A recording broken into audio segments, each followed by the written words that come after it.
semakin baik dia dalam mencintai saudaranya, maka insya Allah semakin sempurna pula keimanan seseorang tersebut. Imam Ibnu Rajab Al-Hambali berkata, di antara tanda iman yang wajib adalah seseorang mencintai saudaranya yang beriman lebih sebagaimana ia mencintai dirinya sendiri, dan ia tidak ingin sesuatu keburukan ada pada saudaranya sebagaimana ia tidak mengharapkan itu ada pada dirinya. Jika cinta semacam ini lepas, maka berkuranglah imannya. Maka kalau dari perkataan Imam Ibnu Rajab, kalau dia tidak mencintai saudaranya sendiri, khususnya dalam seiman atau saudara muslim, maka berkuranglah iman, dalam artian kurang sempurna iman seseorang tersebut. Tentunya dalam konteks mencintai saudaranya ini tentunya karena Allah Subhanahu wa taala. Itu tidak hanya saling mencintai, akan tapi di dalam mencintai itu ada saling menghormati juga. Yaitu jika seseorang melihat pada saudaranya melakukan sebuah kesalahan, maka tugas dari seseorang yang mencintai itu adalah mengingatkan. Hal ini disebutkan juga oleh Imam Ibnu Rajab Al-Hambali dalam kitab Jami' Al-Ulum. Kemudian yang kedua, wabilah sekalian, yaitu poin yang kedua adalah hakikat persaudaraan. Yang bagaimana sebelum Islam itu datang, ikatan persaudaraan hanyalah sebatas nasab, hanya sebatas hubungan darah. Barulah kemudian Islam itu datang dengan menjadikan ikatan persaudaraan ini berlandaskan agama yang unggul, berada di atas ikatan-ikatan lainnya termasuk yang darah tadi. Persahabatan dan persaudaraan dalam Islam bukan hanya sekedar tentang bergembira saja, sebagaimana disebutkan dalam hadis al-muslimu, hadis yang lain, al-muslimu akhul muslim, la yadlimuhu wa la yuslimuhu. Nah, sampai akhir, yang artinya seorang muslim adalah saudara bagi muslim yang lainnya. Dia tidak mendolimi, tidak membiarkan disakiti. Barang siapa yang membantu kebutuhan saudaranya, maka Allah akan membantu kebutuhannya. Ya.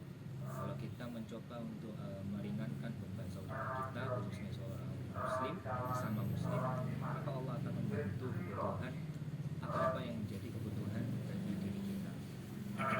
Kemudian barang siapa yang menghilangkan kesusahan, maka Allah akan menghilangkan kesusahan atasnya. Dan barang siapa yang menutupi aib seorang muslim, maka Allah akan menutupi aibnya pada hari kiamat. Setiap kita mesti memiliki aib.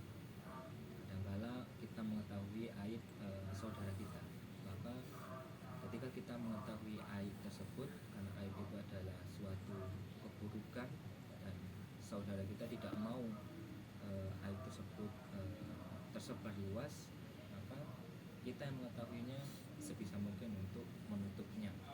Agar apa? Agar aib yang ada dalam diri kita juga tidak tersebar. Allah yang menjaga diri kita semua. Nah, hakikat persaudaraan ini juga dicontohkan oleh Nabi Muhammad SAW, yang mana ketika dahulu itu Rasulullah mempersaudarakan antara Ansor dan Muhajirin. Kemudian poin yang ketiga, wabilah sekalian, keutamaan persaudaraan dalam Islam. Sebetulnya banyak sekali keutamaan yang bisa kita dapatkan ketika kita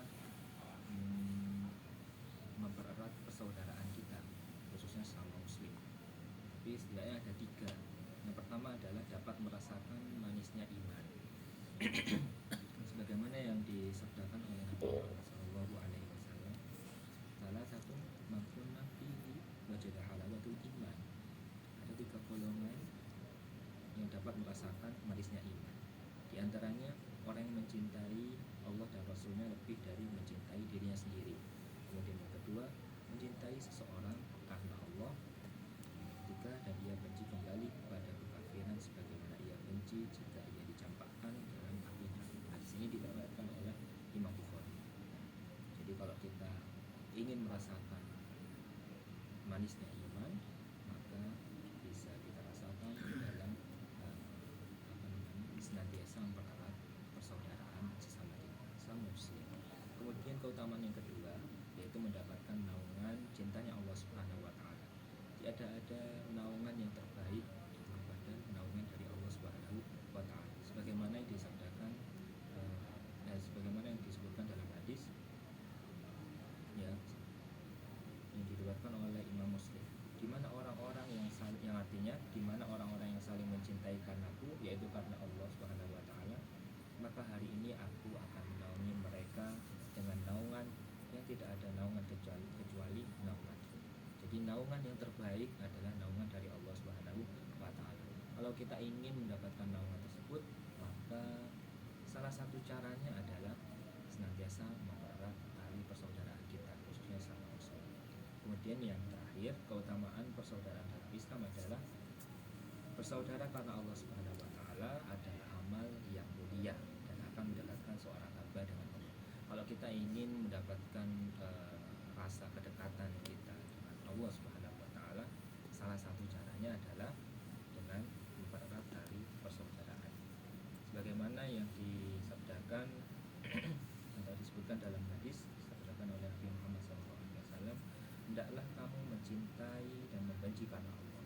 Kemudian Rasulullah SAW ditanya lagi, selain itu apa wahai Rasulullah? Rasul menjawab, hendaklah kamu mencintai orang lain sebagaimana kamu mencintai dirimu sendiri. Kemudian, dan hendaklah kamu membenci bagi orang lain sebagaimana kamu membenci bagi dirimu sendiri. Di riwayat Imam Al-Bukhari. Ya, dari itu yang tadi ada 3 keutamaan, yaitu merasakan manisnya iman, mendapatkan naungan cintanya Allah Subhanahu wa taala, dan terakhir mempererat tali persaudaraan sama Muslim, merupakan amal yang mulia dan menjadi wasilah